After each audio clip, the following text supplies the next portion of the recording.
I think it's got to be consumable in 30 seconds or less. Okay, got you. Yeah, and an ebook is not. Yeah, Yeah. So take the same ebook, take the chapter headers, and make a one-page guide, and it will crush compared to the ebook. It's so sad because it's so much worse content. Like, it doesn't feel like enough. It doesn't feel like I can't. I know. Yeah, but what you're trying to get people to do when they sign up for a lead magnet is make an impulse decision in the moment. So you're not trying to get them to make a commitment. You're trying to get them to take one step. Somebody's more willing to take one 30-second step than they are to take one 10-minute step. And that's why even teaching videos, I don't love as lead magnets. Right. I prefer like a one-page guide, list, something like that, a cheat sheet. Like those are just what I found to be better. But yeah. Okay.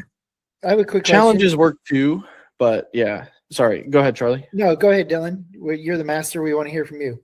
I was just gonna say challenges work too, but you do get a significant drop off on the back end. You'll get 300 people to sign up for the challenge, and by the last call, you're probably getting 30 or 40 people to show up live. So we see that with Carrie's productivity challenge every summer. Okay. Yeah.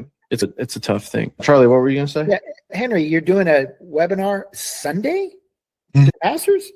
Yeah.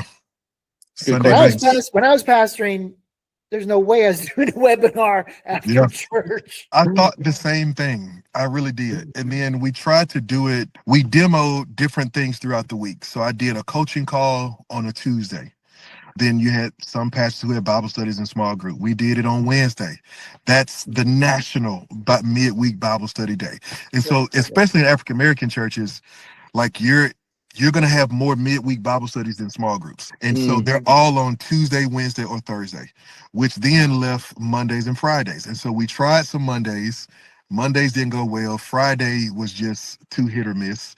Saturday was like the only day they have to rest and prep. And so it became Sunday. And so the thought for me, because me as a pastor, when I pastored, and at one point we had 3 services, and I would leave that third service, go have dinner, go home, take a nap.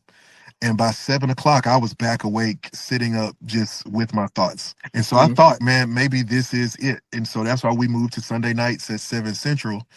And it's worked better than the other days we have, surprisingly. Right. I was shocked as well. I was like, Good. They're tired, but it's the only time I can guarantee that probably 90% of pastors aren't engaged in some kind of church activity. And they might have just been confronted with their lack of systems. And this went wrong, and that went wrong, and they're like, that is the key. I have a solution, and it's right in front of them. The frustrations of Sunday are fresh on their minds. Good, man. So they're carrying it. So that's another reason where it's like they leave church like, man, this did not go well. And for example, we had a pastor join this week, and he said on Sunday, he said, I'm going to be honest with you, before I joined this call, I had decided to shut it down. Oof. He said, I decided to close the doors, man, because I was fed up. And then I heard you say something. And he said, man, look, this is our last ditch effort kind of deal. And so that has happened more than once. And so that is a part of that as well. It's incredible, man. Way to go. Tell us a little bit about YouTube. How did you find the right thing? Yeah, so with YouTube, at first I was doing a podcast. And I was working with a coach, and one of the things he told me, because I was struggling with creating content, and he told me, he was like, Henry, you need to put your face, your smile, and your voice on video as much as possible. And that was probably 4 years ago. And so I just started doing my podcast as a live stream, basically. And I would just rip the audio, and that would be my podcast. And then we stuck with it. It's been long and painstaking. We just passed 1,000 subscribers probably 4 months ago. And it felt like it took us ages to get there. I'm talking about like 4 or 5 years, but we finally broke through there.